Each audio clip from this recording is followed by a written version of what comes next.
प्यारे विद्यार्थियों, Phogat classes GK की सीरीज में आप सभी का एक बार फिर से स्वागत करता हूं। साथियों, मैं अंकित फोगाट आज आप सभी के लिए लेके आया हूं एक नया टॉपिक। बहुत ही इंटरेस्टिंग टॉपिक है, सौर मंडल। तो सबसे पहले अपन यहाँ पे बात करने वाले हैं कि सौर मंडल क्या होता है।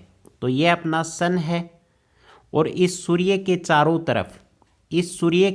तरफ ये क्या है, ये ग्रह हैं, ये चक्कर लगाते हैं। तो सूर्य प्लस सूर्य के चारों तरफ ये चक्कर लगाने वाले ग्रहों को अगर मिलाकर मैं बात करूं तो उसी को क्या बोला जाता है, सौर मंडल बोला जाता है।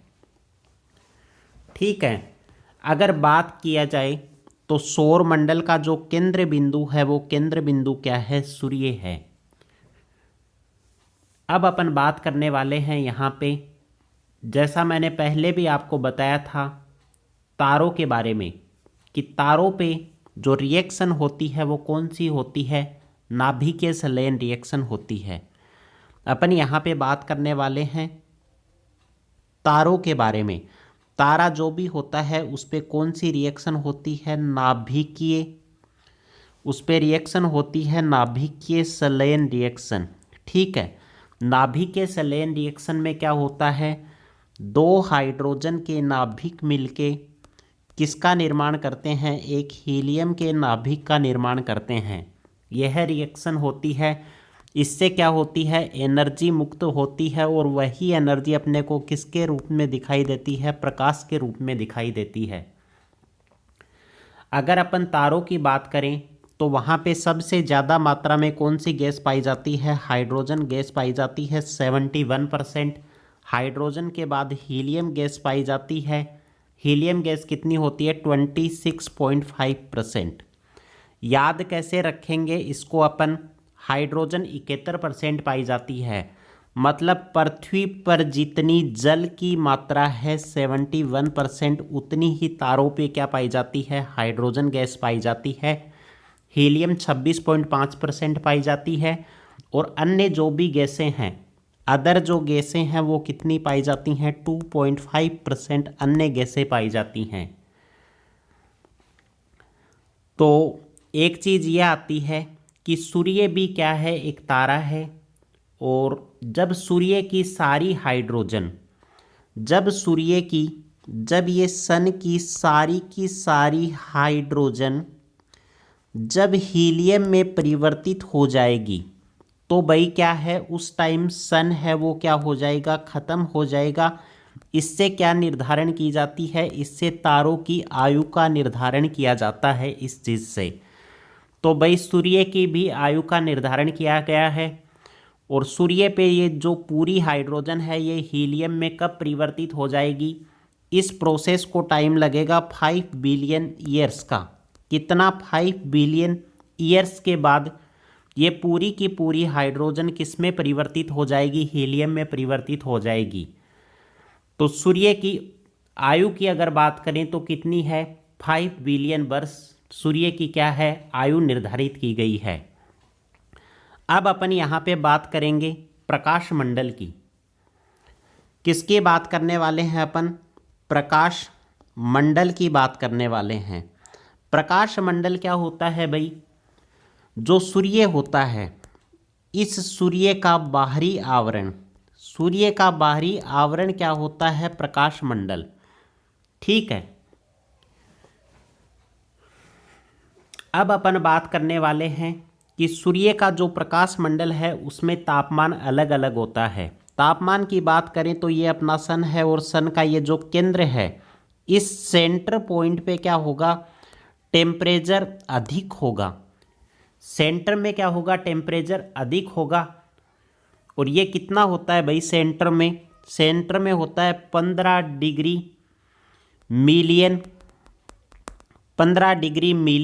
Centigrade. 15 degree million centigrade temperature होता है सूर्य के सेंटर में। ठीक है, अगर सतह की बात करूं तो सतह पे टेम्परेचर कितना होता है, सूर्य के सतह की बात करूं तो सतह पर टेम्परेचर होता है 6000 डिग्री सेंटीग्रेड। और अगर अपन बात करें कि सूर्य की जो सतह होती है यहाँ पे क्या होते हैं, कुछ ब्लैक स्पॉट होते हैं, काले धब्बे होते हैं। ठीक है, क्या होते हैं, काले धब्बे। इन धब्बों को क्या बोला जाता है, सौर कलंक। इन धब्बों को किस नाम से जाना जाता है, सौर कलंक के नाम से जाना जाता है।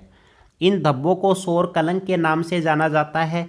यहाँ पे अगर टेम्परेचर की बात करूँ तो यहाँ पे टेम्परेचर कितना होता है, 1500 डिग्री सेंटीग्रेड। कितना टेम्परेचर होता है, 1500 डिग्री सेंटीग्रेड। अब अपन बात करने वाले हैं सौर ज्वाला की। भाई सौर ज्वाला की बात करने वाले हैं कि सौर ज्वाला क्या चीज़ होती है। जो सूर्य की जो ऊष्मा है, जो सन की जो ऊष्मा जो निकलती है वो ग्रहों की तरफ बढ़ती है। जो सूर्य की ऊष्मा है वो किस साइड बढ़ती है, ग्रहों की तरफ बढ़ती है। ठीक है, इसी को क्या बोला जाता है, सौर ज्वाला बोला जाता है। जब ये पृथ्वी की साइड आती है, ये क्या है, अपनी अर्थ है। तो अपने को पता है कि अर्थ के दो पोल हैं, एक तो नॉर्थ पोल है, एक साउथ पोल है। जब सूर्य की ज्वाला पृथ्वी की तरफ आती है तो यह दो फ्लेम में डिवाइड हो जाती है। जो ज्वाला उत्तरी ध्रुव की तरफ जाती है, मतलब नॉर्थ पोल की तरफ जो ज्वाला जाती है उसको क्या बोला जाता है, अरोरा, अरोरा बोरियालिस। उस ज्वाला को क्या बोला जाता है, अरोरा बोरियालिस बोला जाता है। जो ज्वाला दक्षिणी ध्रुव की साइड जाती है उस ज्वाला को क्या बोला जाता है, अरोरा ऑस्ट्रियस बोला जाता है। उस ज्वाला को क्या बोला जाता है, अरोरा ऑस्ट्रियस ज्वाला बोला जाता है। जब सौर ज्वाला पृथ्वी की साइड आती है तो उत्तरी ध्रुव पर जो ज्वाला जाती है उसको अरोरा बोरियालिस बोला जाता है, और दक्षिणी ध्रुव की साइड जो जाती है उसको क्या बोला जाता है, अरोरा ऑस्ट्रियस बोला जाता है। ठीक है, याद करने का तरीका क्या है कि ऑस्ट्रेलिया है वो किस भाग में है, पृथ्वी के दक्षिणी भाग में है, इसलिए दक्षिण वाली को क्या बोला जाता है, ऑस्ट्रियस बोला जाता है। ठीक है, अब अपन बात करने वाले हैं यहाँ पे सूर्य से रिलेटेड ही अपना टॉपिक है सूर्य ग्रहण। कौन सा टॉपिक है, सूर्य ग्रहण। भाई सूर्य ग्रहण कब होता है, मैंने पहले भी बताया है कि ये सन है। ठीक है, ये अपना सन है, ये अपना चंद्रमा है, और ये अपनी क्या है, अर्थ है। जब सन की लाइट इस चंद्रमा पे गिरेगी तो इसकी परछाई है, छाया कहाँ गिरेगी, पृथ्वी के ऊपर, और इससे क्या है, अपने को सन का कुछ भाग दिखना बंद हो जाएगा। इस घटना को क्या बोला जाता है, सूर्य ग्रहण बोला जाता है। अब मैंने बताया था कि सूर्य ग्रहण भी दो प्रकार के होते हैं, एक तो पूर्ण सूर्य ग्रहण होता है और एक कौन सा सूर्य ग्रहण होता है, आंशिक सूर्य ग्रहण। पूर्ण सूर्य ग्रहण क्या होता है, जब सूर्य पूरी तरह से ढक जाता है, और आंशिक सूर्य ग्रहण क्या होता है, जब अपने को सूर्य का कुछ पार्ट ढका हुआ दिखाई देता है तो उसको आंशिक सूर्य ग्रहण बोला जाता है। जब अपना पूर्ण सूर्य ग्रहण होता है, किसकी बात कर रहे हैं, जब अपना पूर्ण सूर्य ग्रहण होता है, मतलब ये सूर्य है, ठीक है, और इसका लगभग पार्ट अपने को क्या है, यहाँ पे ढका हुआ मतलब कवर किया हुआ दिखाई देता है। ठीक, तो इसका जो बीच वाला पार्ट होता है, ठीक है, उसको क्या बोला जाता है, कोरोना बोला जाता है। उसको क्या बोला जाता है, कोरोना। और ये किनारे वाले पार्ट को क्या बोल दिया जाता है, डायमंड रिंग। जहाँ से अपने को प्रकाश दिखता है, हल्का प्रकाश आता है सूर्य ग्रहण में, उसको क्या बोल दिया जाता है, डायमंड रिंग बोल दिया जाता है। अब लोग बोलते हैं कि सूर्य ग्रहण को नंगी आंखों से नहीं देखना चाहिए, क्योंकि इस टाइम क्या निकलती हैं, सूर्य से एक्स-रे निकलती हैं जो आँखों के लिए क्या होती हैं, हानिकारक होती हैं। इसलिए सूर्य को कभी भी नंगी आँखों से नहीं देखना चाहिए। अब अपन बात करने वाले हैं कि सूर्य ग्रहण की जो मैक्सिमम अवधि होती है वो 8 मिनट की होती है। सूर्य ग्रहण की मैक्सिमम अवधि कितने मिनट की होती है, 8 मिनट की होती है, क्योंकि 8 मिनट के बाद ये अपने स्थान से क्या होते हैं, मूव हो जाते हैं, और इस वजह से क्या है, ग्रहण खत्म हो जाता है। ये क्या करेंगे, या तो ये मून है ये अपना स्थान बदल लेगा, या जो अर्थ है ये अपना स्थान बदल लेगी। जब तीनों एक सिद्ध में होते हैं तभी क्या होता है, सूर्य ग्रहण होता है, और स्थान बदलने की वजह से सूर्य ग्रहण क्या होता है, खत्म हो जाता है। ठीक है, अब अपन बात करने वाले हैं आगे की कि ये अपना क्या है, सूर्य, यहाँ पे ये अपना क्या है, सन है, और इस सन के चारों तरफ ये अपनी अर्थ क्या लगा रही है, चक्कर लगा रही है। ठीक है, ये अपनी अर्थ है, ये अर्थ अपनी चक्कर लगा रही है। अगर सूर्य और पृथ्वी के बीच की औसत दूरी की बात करें, सूर्य और पृथ्वी के बीच की एवरेज डिस्टेंस की मैं बात करूं तो एवरेज डिस्टेंस कितनी होती है, 15.1 करोड़ किलोमीटर। एवरेज डिस्टेंस होती है 14.98 करोड़ किलोमीटर। कितनी होती है, 14.98 करोड़ किलोमीटर, 14.98 करोड़ किलोमीटर होती है।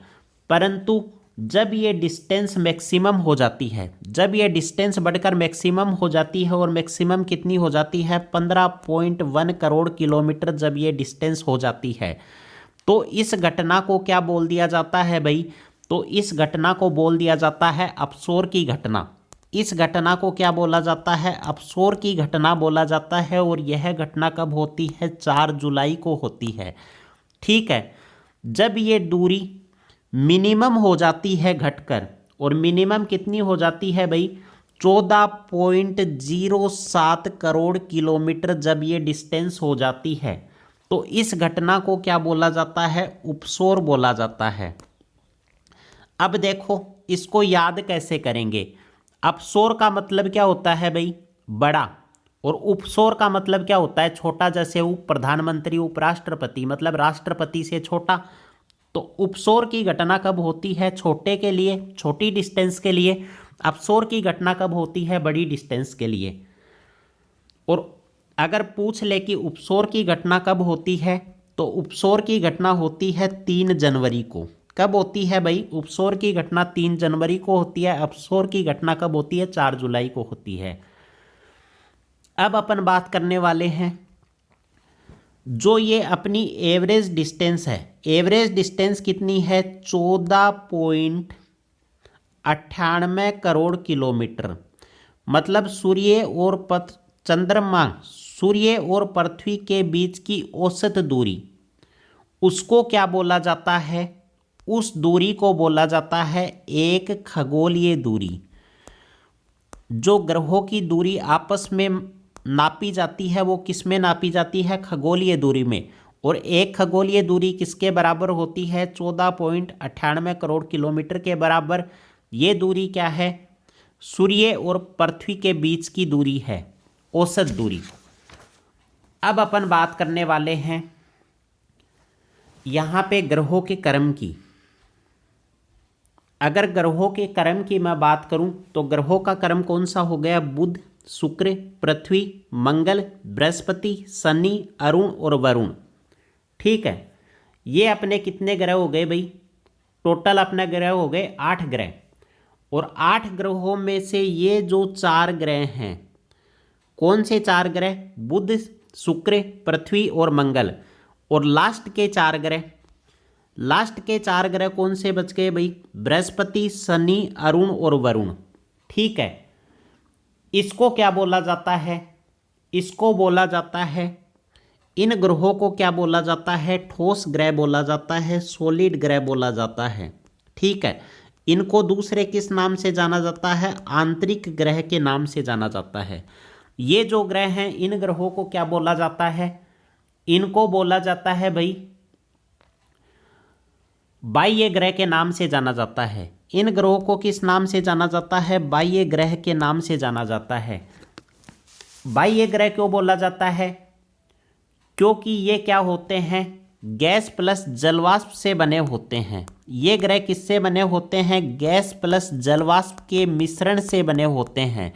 इन ग्रहों को बाह्य ग्रह बोला जाता है। अगर बाह्य ग्रह की बात करूं तो इसमें सबसे बड़ा ग्रह कौन सा है, बृहस्पति। इसमें सबसे बड़ा ग्रह कौन सा है, बृहस्पति है, बृहस्पति है। तो इन ग्रहों को क्या बोला जाता है, बृहस्पतीय ग्रह भी बोला जाता है। अगर इन ग्रहों की बात करूं तो इन ग्रहों में सबसे बड़ा ग्रह कौन सा है, इन ग्रहों में सबसे बड़ा ग्रह है पृथ्वी। इधर वाले 4 ग्रह में सबसे बड़ा ग्रह कौन सा है? पृथ्वी है, इसलिए इसको क्या बोला जाता है? पृथ्वीय ग्रह के नाम से भी जाना जाता है।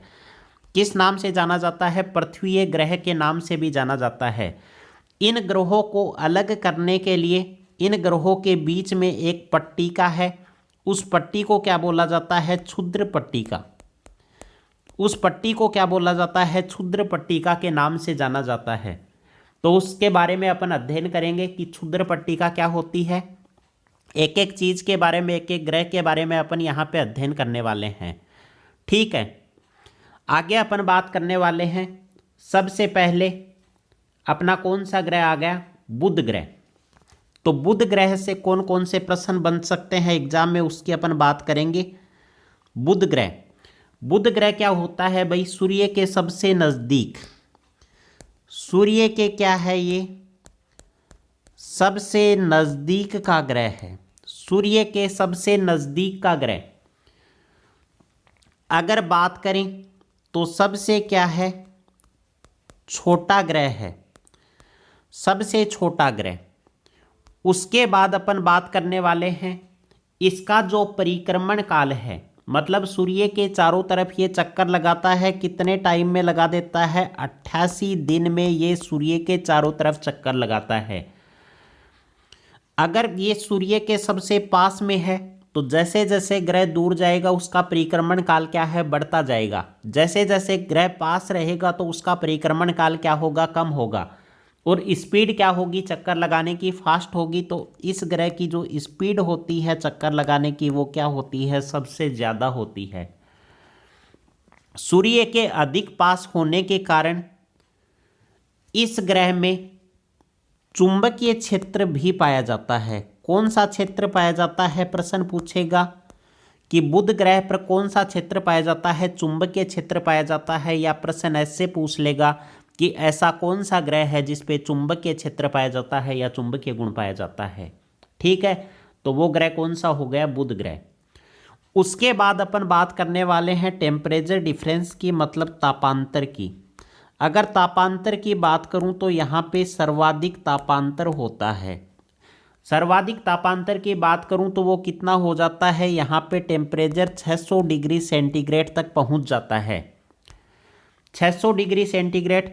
अगर यहाँ पे दिन के टेम्परेचर की बात करें तो दिन में यहाँ पे टेम्परेचर होता है 450 डिग्री सेंटीग्रेड से अधिक। और अगर नाइट के टेम्परेचर की बात करें तो रात में यहाँ पे टेम्परेचर कितना चला जाता है? 0 डिग्री सेंटीग्रेड चला जाता है। इसीलिए इस ग्रह पे क्या पाया जाता है? सर्वाधिक तापांतर पाया जाता है। ठीक है, उसके बाद बात करने वाले हैं कि बुध ग्रह का क्या है? कोई भी उपग्रह इसका नहीं है। बुध ग्रह का कोई भी उपग्रह नहीं है। ठीक है, उसके बाद नेक्स्ट जो अपना ग्रह आता है वो कौन सा है भाई? शुक्र ग्रह। नेक्स्ट ग्रह कौन सा आता है? यहाँ पे है अपना शुक्र। शुक्र ग्रह, शुक्र ग्रह क्या है? पृथ्वी के सबसे नजदीक। भाई पता ही है अपने को, पृथ्वी के सबसे नजदीक कौन सा है? शुक्र। पृथ्वी के सबसे नजदीक का ग्रह है शुक्र ग्रह। ठीक है, और सबसे चमकीला, चमकीला तारा किसको बोला जाता है? शुक्र ग्रह को बोला जाता है सबसे चमकीला ग्रह है। यहाँ पे कार्बन डाइऑक्साइड की अगर मात्रा की बात करें तो 98% यहाँ पे CO2 पाई जाती है। CO2 की अधिकता पाई जाती है। शुक्र ग्रह को और क्या बोला जाता है? इस ग्रह को बोला जाता है सुबह का तारा या शाम का तारा। संध्या का तारा या शाम का तारा भी इस ग्रह को बोला जाता है। शुक्र के बारे में और बात करें तो इस ग्रह को क्या बोला जाता है? पृथ्वी की बहन बोला जाता है। पृथ्वी की बहन क्यों बोलते हैं? क्योंकि आकार और घनत्व में ये क्या होता है? पृथ्वी के लगभग समान होता है ये ग्रह, इसलिए इस ग्रह को क्या बोला जाता है? पृथ्वी की बहन के नाम से जाना जाता है। आगे अपन बात करते हैं। अपने को पता है कि ये अपना क्या है? सन है। और ये क्या है? बाकी यहाँ पे ग्रह सूर्य के चारों तरफ क्या करते हैं? चक्कर लगाते हैं।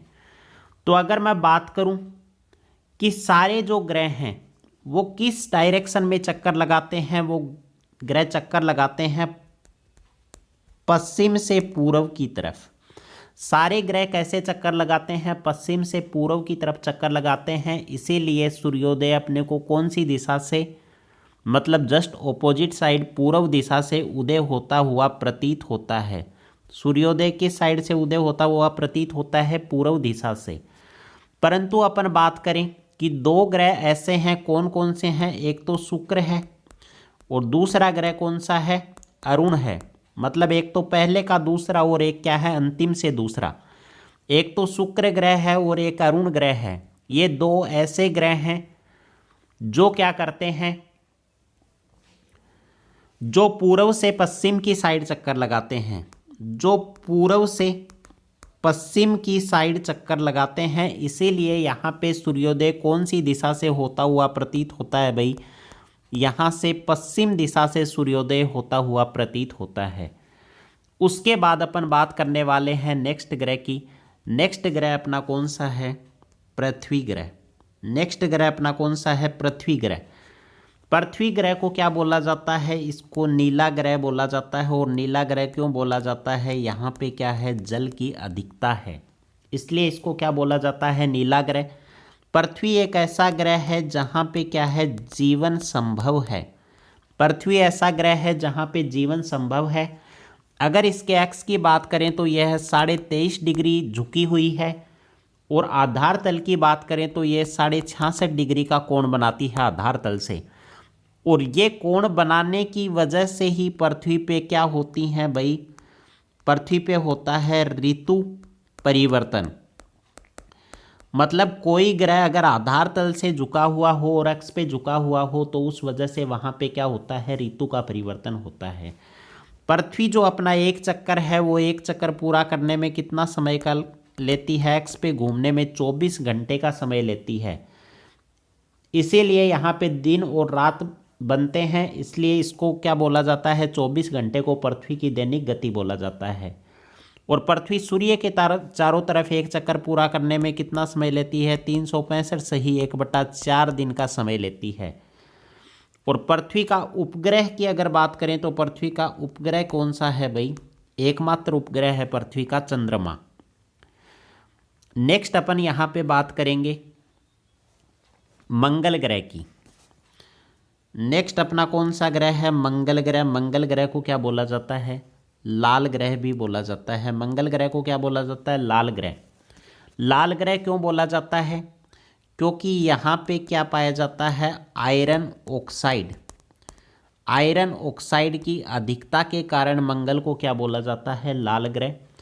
यह ग्रह अपने अक्ष पे कितना? 25 डिग्री झुका हुआ है। अगर इस ग्रह की बात करूं तो यह ग्रह भी 25 डिग्री अपने अक्ष पे झुका हुआ है। इसलिए मंगल ग्रह पर भी क्या होता है? ऋतु परिवर्तन होता है। पृथ्वी की तरह ही क्या होता है? ऋतु परिवर्तन होता है। इस ग्रह पे भी क्या है? जीवन की संभावना बताई गई है। इस ग्रह पे भी क्या बताई गई है? जीवन की संभावना बताई गई है। जीवन की संभावना किसने बताई भाई? अपना एक इंडिया का एक मिशन था। कौन सा मिशन था? MOM mission. कौन सा मिशन था? MOM mission. MOM क्या था? Mars orbit mission. MOM mission क्या था? मार्स ऑर्बिट मिशन था। मार्स ऑर्बिट मिशन था मतलब मंगलयान छोड़ा गया था। कब छोड़ा गया था? 2013 में। और उसने क्या बताया था? मंगल ग्रह पे जीवन की संभावना के बारे में बताया था। यहाँ भी पृथ्वी के बराबर ही दिन और रात का समय कितना होता है? 24 आवर का होता है। ठीक है, अब अपन बात करने वाले हैं जो 4 ग्रह मैंने बताए थे कि स्टार्टिंग के 4 ग्रह और लास्ट के 4 ग्रह। ठीक है, इन दोनों ग्रहों को बीच से अलग करने वाली एक पट्टी होती है। उस पट्टी को क्या बोला जाता है? क्षुद्र पट्टी बोला जाता है। उस पट्टी को क्या बोला जाता है? क्षुद्र पट्टी बोला जाता है। तो क्षुद्र पट्टी क्या है? यह पट्टी किस ग्रह के बीच में है? सबसे पहले तो ये प्रश्न पूछ लिया जाता है। तो ये पट्टी कौन से ग्रहों के बीच में है? एक तो मंगल और एक बृहस्पति। मंगल और बृहस्पति ग्रह के बीच में जो पट्टी है उसको क्या बोला जाता है? क्षुद्र पट्टी। क्षुद्र पट्टी क्या है? क्षुद्र पट्टी के अंदर क्या होते हैं? बिखरे हुए पिंड, कुछ बिखरे हुए पिंड थे और कुछ क्या थे? पत्थर। कुछ बिखरे हुए पिंड और पत्थर एक जगह इकट्ठा होकर एक पट्टी का निर्माण करते हैं। वह पट्टी भी क्या होती है? सूर्य के चारों तरफ चक्कर लगाती है और इस पट्टी को क्या बोल दिया जाता है? क्षुद्र पट्टी बोला जाता है। ठीक है, अब अपन बात करने वाले हैं आगे उल्का और उल्का पिंड की। किसकी बात करने वाले हैं? उल्का व उल्का पिंड की बात करने वाले हैं। अपन ने देखा कि ये क्षुद्र पट्टी है। ठीक है, ये क्षुद्र पट्टी है। इस क्षुद्र पट्टी के अंदर क्या होते हैं भाई? पत्थर, पत्थर होते हैं और कुछ बिखरे हुए पिंड होते हैं। जब ये पिंड, ये अपनी पृथ्वी है, इस पृथ्वी के गुरुत्वीय क्षेत्र में जब कोई पिंड प्रवेश कर जाता है तो पृथ्वी उसको अपनी तरफ क्या करती है? खींचने लग जाती है। और यहाँ पे क्या है? पृथ्वी का है वायुमंडल। जब यह इस वायुमंडल के अंदर प्रवेश करता है और वायुमंडल में जैसे ही प्रवेश करता है तो घर्षण की वजह से इसमें क्या लग जाती है? इसमें आग लग जाती है। घर्षण की वजह से इस पत्थरों में क्या लग जाती है? आग लग जाती है। और वो आग अपने को क्या दिखाई देती है? टूटते हुए तारे के समान दिखाई देती है। परंतु तारा कभी नहीं टूटता, क्योंकि तारा क्या होता है? गैस का रूप होता है, इसलिए तारा कभी नहीं टूटता है। इसलिए ये क्या होते हैं? ये क्षुद्र पट्टी होती है। क्षुद्र पट्टी के क्या हैं? कुछ बिखरे हुए पिंड हैं जो पृथ्वी की तरफ आकर्षित होते हैं और अपने को जलते हुए प्रतीत होते हैं। अगर ये पूरा का पूरा पिंड ऊपर ही जलकर नष्ट हो जाता है तो उसको क्या बोल दिया जाता है? उल्का बोल दिया जाता है। और कई बार क्या होता है? ये पूरा जलता नहीं है, पृथ्वी के कुछ भाग पर ये गिर जाता है। ठीक है, नीचे पहुंच जाता है तो उसको क्या बोला जाता है भाई? उस भाग को बोला जाता है उल्का पिंड। और जो ये जलने की घटना होती है ये कहाँ होती है? अगर ये प्रश्न पूछ ले कि ये उल्का पिंड के जो जलने की घटना होती है वो कौन से मंडल में होती है, तो ये घटना होती है पृथ्वी के मध्य मंडल में। कौन से मंडल में होती है? पृथ्वी के मध्य मंडल में यह घटना होती है। अब आगे अपन बात करने वाले हैं धूमकेतु। धूमकेतु और पूंछल तारा, किसकी बात करेंगे अपन? धूमकेतु या पूंछल तारे की अपन बात करने वाले हैं। धूमकेतु या पूंछल तारा क्या होता है?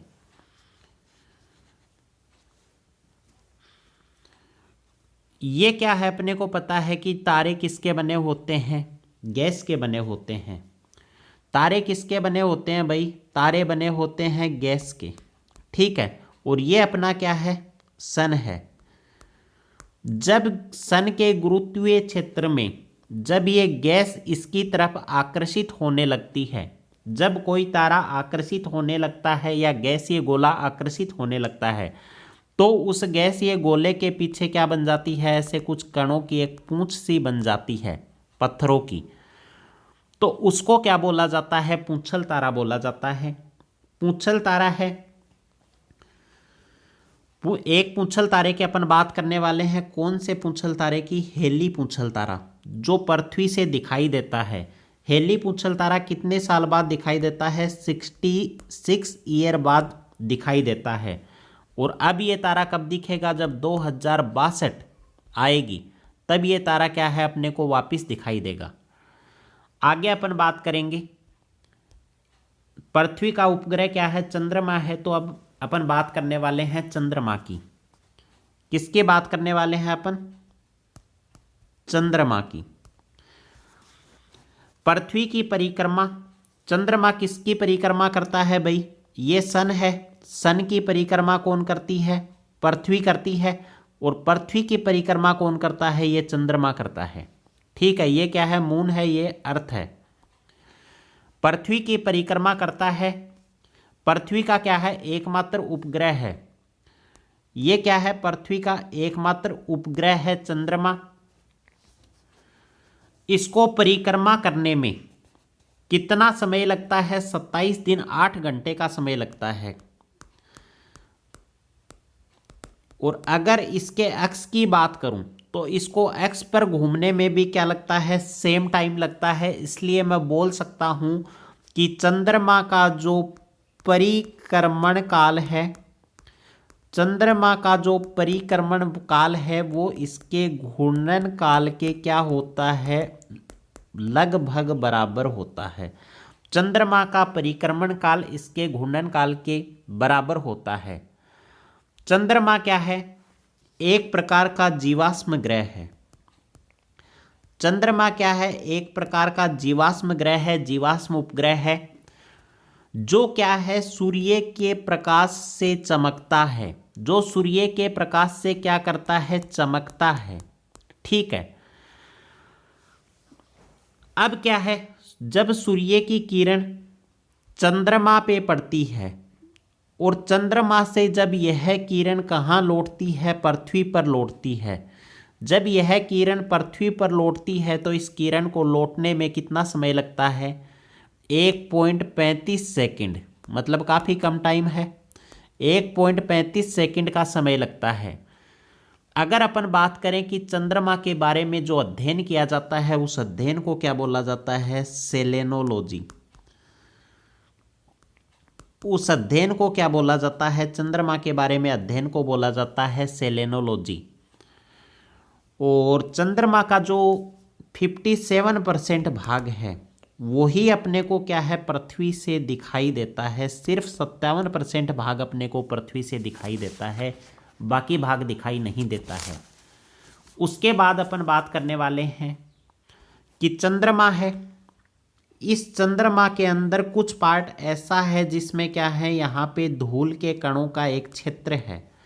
चंद्रमा पर एक धूल के कणों का एक मैदान बोल सकता हूँ मैं, एक मैदान है। इस मैदान को क्या बोला जाता है? इस मैदान को बोला जाता है शांति सागर। इस मैदान को क्या बोला जाता है? शांति सागर बोला जाता है, या इसको क्या बोला जाता है? सी ऑफ ट्रैकेंटिली। इसको क्या बोला जाता है? सी ऑफ ट्रैकेंटिली भी बोला जाता है। अगर मैं बात करूं मानव की तो 1969 में सबसे पहली बार मानव ने चांद पे कदम रखा था। और चांद पे पहुंचने वाला प्रथम जो मानव था वो कौन था? Neil Armstrong. कौन था? नील आर्मस्ट्रॉन्ग था चांद पे जाने वाला पहला मानव। कौन से उस यान से गया था? तो उस यान से गया था, उस यान का नाम है अपोलो 11। कौन से यान से गया था? अपोलो 11 से गया था नील आर्मस्ट्रॉन्ग।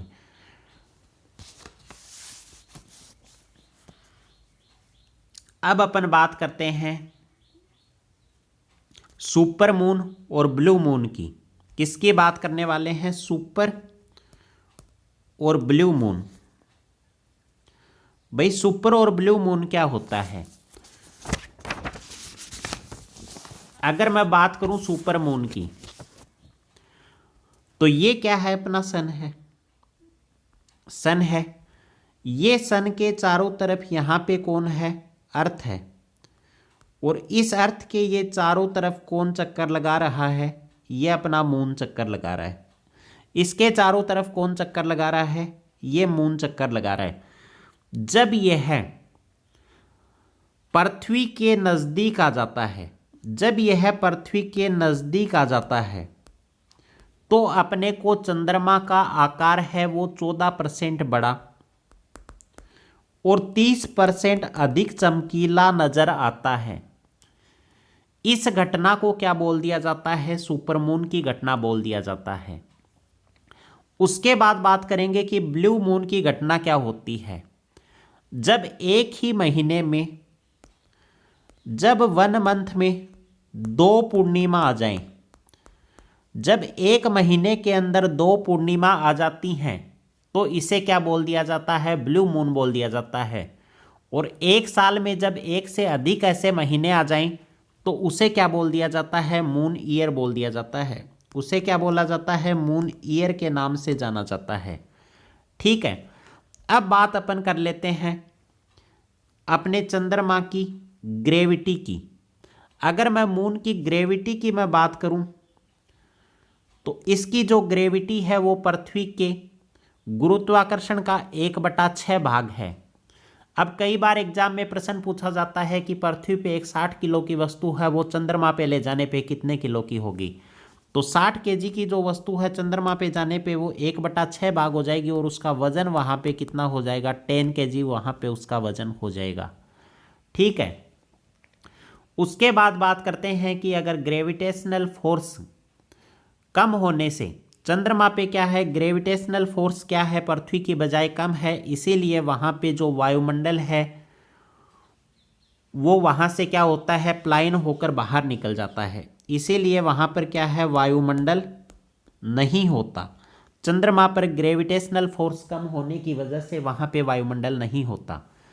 आगे अपन बात करने वाले हैं, एक अपना ग्रह था। पहले ग्रह कितने होते थे, अगर 2005 से पहले की बात करूं तो अपने पास 9 ग्रह होते थे। एक ग्रह है जिसको हटा दिया गया था, वो कौन सा ग्रह था, प्लूटो। कौन सा ग्रह था, प्लूटो। प्लूटो को हटा दिया गया था। कब हटाया था इसको, 2006 में हटा दिया था। भाई प्लूटो को क्यों हटाया था, ग्रहों की सूची से बाहर क्यों किया, क्योंकि ग्रहों के नियम दिए थे किसने, केपलर ने। ग्रहों के नियम किसने दिए थे, केपलर ने कुछ नियम दिए थे। जो इन नियमों का पालन करते हैं वही क्या है, ग्रह थे। तो ये प्लूटो था। प्लूटो क्या करता था, केपलर के नियमों का पालन नहीं करता था, इसलिए इसको ग्रह सूची से क्या कर दिया, बाहर कर दिया गया था। अब अपन बात करने वाले हैं तारों से रिलेटेड, एक दो पॉइंट और हैं, उनको भी आप देखना, एग्जाम में पूछ लिया जाता है। एक तो अपना तारा आता है साइरस तारा। कौन सा तारा है, साइरस। साइरस तारा क्या है भाई, इसको डॉग स्टार के नाम से भी जाना जाता है। ऐसा कौन सा तारा है जिसको डॉग स्टार के नाम से जाना जाता है, साइरस तारा। यह क्या है, सबसे चमकीला तारा है। साइरस तारा क्या है, सबसे चमकीला तारा है। उसके बाद बात करने वाले हैं प्रोक्सिमल सेंचुरी। एक तारा कौन सा है, प्रोक्सिमल सेंचुरी तारा। प्रोक्सिमल सेंचुरी तारा क्या है, यह पृथ्वी के सबसे नजदीक का तारा। पृथ्वी के सबसे नजदीक का तारा। अब आप बोलोगे कि पृथ्वी के सबसे नजदीक का तारा तो सूर्य है। भाई सूर्य के बाद में जो सबसे नजदीक का तारा है वो कौन सा है, प्रोक्सिमल सेंचुरी है। तो उम्मीद करता हूं साथियों आपको आज की क्लास पसंद आई होगी और इस वीडियो को आप एक दो बार जरूर देखें ताकि आपका रिवाइज हो सके और आपको अच्छे से समझ आ सके। उम्मीद करता हूं साथियों आपको क्लास अच्छी लगी। अगर आपको क्लास पसंद आई तो क्लास को लाइक कीजिए, साथ में हमारे चैनल को सब्सक्राइब कीजिए। धन्यवाद साथियों, जय हिंद जय भारत।